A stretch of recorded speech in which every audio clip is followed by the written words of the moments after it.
Hi everyone, this is Dr. Susan Marra with Dr. Marra's Medical Minutes, and today we're going to talk about a question somebody asked me. She said, Dr. Marra, why do you measure all of these other infections like Coxsackie, Cytomegalovirus, human herpes virus 6, Parvovirus B19, chlamydia pneumonia, mycoplasma pneumonia? And the answer is because I need to know what the total burden on the immune system is. In other words, it's not just tick-borne illness, okay?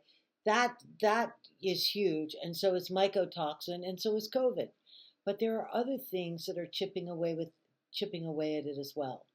Things like Epstein Barr, human herpes virus 6, cytomegalovirus. I see this all the time, at least several times a week.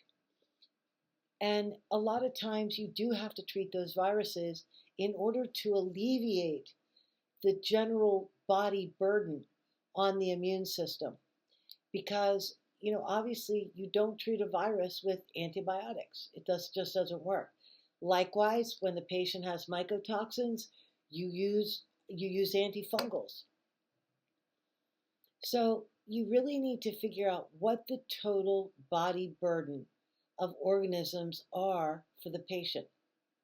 And then you can make very good decisions about how to treat. For example, if you have a patient with Lyme disease, Bartonella, and Babesia, and they come in and they test positive for Epstein-Barr, you have to treat the Epstein-Barr alongside of the infections. If you don't, you will never get the patient well. Epstein-Barr is one of those nasty viruses that gets triggered. It gets reactivated. It gets reactivated by COVID, gets reactivated by Lyme, probably gets reactivated by Bartonella. And you have to deal with it along the way. Likewise, when you know the total body burden and you see a CD57 cell count of, say, 20, should be greater than 120. You then can begin to assess what are the variable infections that are causing the problem. Is it viral? Is it fungal? Is it multiple bacteria? Is it all three? Do they have EMF exposure? Do they have heavy metals? What are their hormone status? That's why it's called complex chronic illness. It's because it is complicated. There's lots of factors involved. And in this office, we look at all of those factors. I trained with Dr. Horowitz over 20 years ago. And, it might have not have been called MSIDS, but it absolutely was MSIDS. And MSIDS meaning multisystemic infectious disease syndrome, where you use the 16-point scale. And it absolutely was back then, too.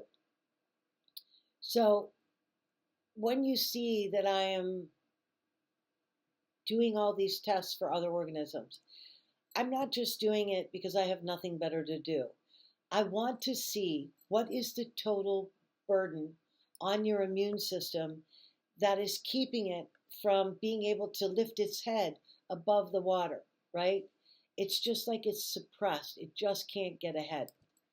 And so when we do all of these extra tests, there's a good reason. It's not just for naught. So I hope you find this information helpful, and I hope you have a wonderful day. Take care.